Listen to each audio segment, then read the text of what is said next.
The temperature at which air reaches saturation is known as the dew point. Then what actually is the temperature of the dew point? Let's find it out from the experiment.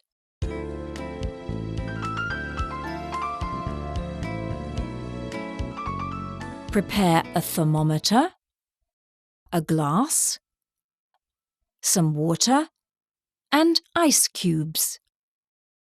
First, record the temperature with the thermometer.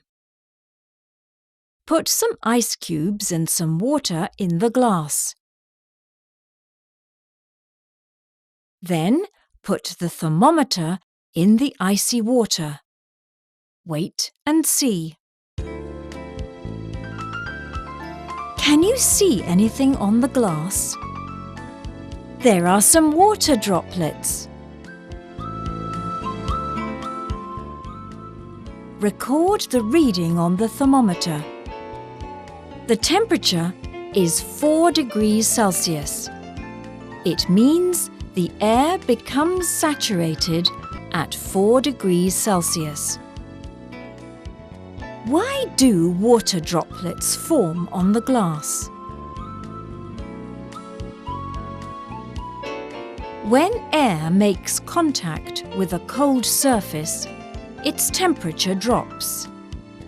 Its maximum capacity to hold water vapour is reduced, resulting in a rise of the relative humidity. The air becomes saturated and the relative humidity reaches 100%, so excess water vapour condenses and forms water droplets. The temperature at which the droplets form is known as the dew point.